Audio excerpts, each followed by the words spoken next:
Saudara-saudaraku yang terkasih, selamat berjumpa di Renungan Harian di channel Katolik kita.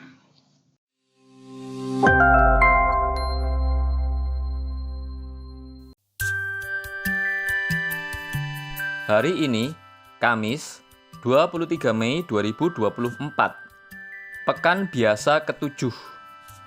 Bacaan pertama. Bacaan diambil dari surat Rasul Yakobus, bab 5, ayat 1 sampai dengan 6. Hai kalian orang-orang kaya, menangislah dan merataplah atas sengsara yang akan menimpa kalian. Kekayaanmu sudah membusuk dan pakaianmu sudah dimakan ngengat. Emas dan perakmu sudah berkarat, dan karatnya akan menjadi kesaksian terhadap kalian, dan akan makan dagingmu seperti api. Kalian telah mengumpulkan harta pada hari-hari yang sedang berakhir. Sesungguhnya telah terdengar teriakan besar, karena kalian telah menahan upah para buruh yang telah menuai hasil ladangmu, dan keluhan mereka yang menyabit panenmu telah sampai ke telinga Tuhan semesta alam. Kalian telah hidup dalam kemewahan dan berfoya-foya di bumi. Kalian telah memuaskan hati sama seperti pada hari pembantaian. Kalian telah menghukum, bahkan membunuh orang jujur, dan ia tidak dapat melawan kalian. Demikianlah sabda Tuhan. Syukur kepada Allah. Bacaan Injil. Bacaan diambil dari Injil Suci menurut Markus, bab 9, ayat 41 sampai dengan 50. Pada suatu hari berkatalah Yesus kepada murid-muridnya, "Barang siapa memberi kalian minum air secangkir oleh karena kalian adalah pengikut Kristus, ia tak akan kehilangan ganjarannya. Barang siapa menyesatkan salah seorang dari anak-anak kecil yang percaya ini, lebih baik baginya jika sebuah batu kilangan diikatkan pada lehernya, lalu ia dibuang ke dalam laut. Dan jika tanganmu menyesatkan engkau, penggalah, karena lebih baik bagimu dengan tangan terkudung masuk dalam kehidupan, daripada dengan utuh kedua belah tangan masuk ke dalam neraka, ke dalam api yang tak terpadamkan. Di tempat itu ulatnya tidak akan mati, dan apinya tidak akan padam. Dan jika kaki menyesatkan engkau, penggalah, karena lebih baik bagimu dengan kaki timpang masuk ke dalam hidup, daripada dengan utuh kedua kakimu dicampakkan ke dalam neraka. Di tempat itu ulatnya tidak akan mati, dan apinya tidak akan padam. Dan jika matamu menyesatkan engkau, cungkilah, karena lebih baik bagimu masuk ke dalam kerajaan Allah dengan bermata satu, daripada dengan bermata dua dicampakkan ke dalam neraka, di mana ulat-ulat bangkai tidak mati dan api tak pernah padam. Sebab setiap orang akan digarami dengan api. Garam itu memang baik, tetapi jika garam menjadi hambar, dengan apakah kalian mengasinkannya?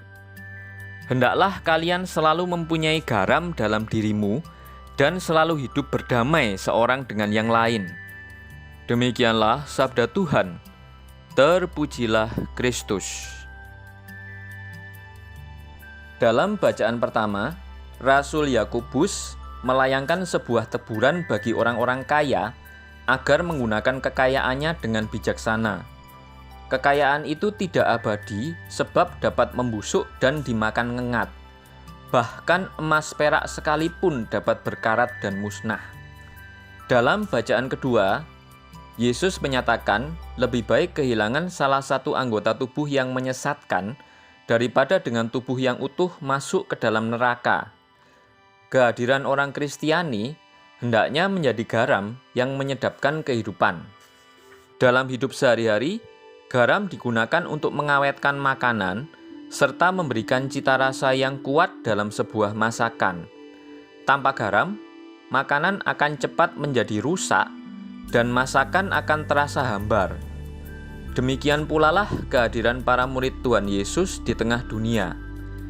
Kita harus tampil ibarat garam yang mengawetkan persaudaraan dan menyedapkan kehidupan bersama. Kemanusiaan itu satu, bangsa manusia itu satu. Kendati berbeda bangsa, asal-usul dan ragamnya, berlainan bahasa dan adat istiadatnya, kemajuan dan cara hidupnya, semua merupakan satu keluarga besar, yaitu umat manusia.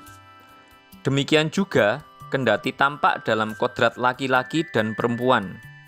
Malahan, menurut kehidupan di dunia ini, seluruh umat manusia dan bangsa-bangsa saling membutuhkan satu sama lain. Kalau tidak saling bekerja sama dan saling menolong, pasti tak akan lepas dari bahaya. Tidak akan terselam kesejahteraan, tak akan ada kemajuan, tak akan ada tata susila, tak ada ketentraman dan keselamatan. Kutipan dari Monsinyur Albertus Sugiopranoto SY. Marilah kita berdoa. Bapa yang Maha Kasih, segala yang jahat dan tak berkenan kepadamu sangatlah mudah diperoleh dan dilakukan. Berilah peneguhan-Mu padaku untuk melakukan yang baik dalam kasih-Mu, sehingga keselamatan kekal tidak hanya kuperoleh untuk diriku sendiri, melainkan untuk semua orang yang mendambakan uluran kasih-Mu. Amin. Saudara-saudari yang terkasih, terima kasih atas kebersamaannya dalam renungan harian ini. Kita jumpa lagi di renungan harian berikutnya. Berkah dalam.